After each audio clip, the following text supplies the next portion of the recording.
বন্ধুরা এই আলুদম করবো, এতে দিয়ে দিয়েছি চিনি দিয়েছি, পুড়ে আছে একটু তাড়াতাড়ি করে পেঁয়াজ দিয়ে দিচ্ছি বন্ধুরা, এই কাঁচা লঙ্কা দিয়ে দিচ্ছি, একটু তেল দিয়ে দিচ্ছি বন্ধুরা, একটু নেড়ে দিলাম ভালো করে সুন্দর করে, এই আদা রসুন পেস্টটা দিয়ে দিলাম, দিয়ে একটু মিশিয়ে দিলাম, এই টমেটো কুচি দিয়ে দিলাম একটা, এই দিয়ে দিলাম, আবার মিশিয়ে দিলাম বন্ধুরা। একটু ফোড়ন দিতে ভুলে গেছি, তার উপরে জিরেগুলো দিয়েছি, গোটা জিরে একটু ফোড়ন ভুলে গেছি, সুন্দর করে নিয়ে দিলাম, ওর মধ্যে ভাজা ভাজা হয়ে যাবে জিরেগুলো।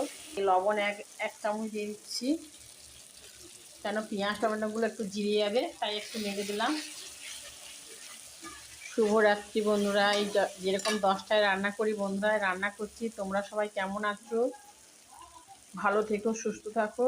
এই রাত্রের রান্নার আলুর দম আর ভাত আছে, দুপুরে গরম করে নেবো, উনি মুড়ি খাবে, ব্যাস এইটুকু রেসিপি।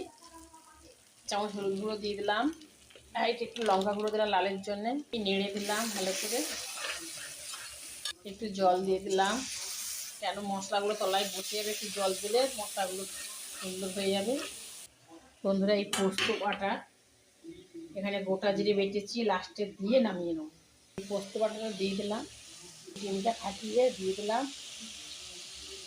এই ডিমটা দিয়ে দিলাম একটা ডিম, দিয়ে ভালো করে ডিমটা মিশিয়ে দিচ্ছি মশলার সঙ্গে,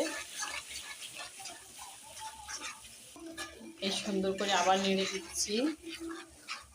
আজকে বাসন নেই, সব মেজে নিয়েছি, দেখুন রান্নাঘরটা সুন্দর করে পরিষ্কার করে নিয়েছি।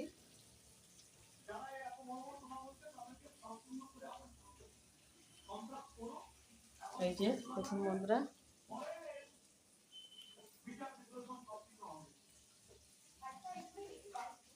এই আলুগুলো দিয়ে দিলাম এর সঙ্গে, বেশ সুন্দর করে নেড়ে দিচ্ছি, মিশিয়ে দিলাম আলুগুলোর সঙ্গে, আরও 1 চামচ লবণ দিয়ে দিলাম, দিয়ে নেড়ে দিচ্ছি, লবণটা মিক্সড করে দিচ্ছি। বাবা একসাথে দেখানোই যাচ্ছে না বন্ধুরা, মোবাইল একসাথে ধরে আর দেখাতেই পাচ্ছি না, কড়াটা এদিক ওদিক হয়ে যাচ্ছে। মটরশুঁটিগুলো দিয়ে দিলাম এর সঙ্গে, একটুখানি কষা হয়ে যাবে, সবুজ জাতীয়টা বন্ধ হয়ে চলে যাবে, সুন্দর করে আরেকবার নেড়ে দেখাচ্ছি বন্ধুরা, আস্তে আস্তে করে মিশিয়ে দিলাম সব, এই জল দিয়ে দিলাম পরিমাণ মতন, আলু সেদ্ধ আছে আর দেবো না বেশি, এই নেড়ে দিচ্ছি সুন্দর করে,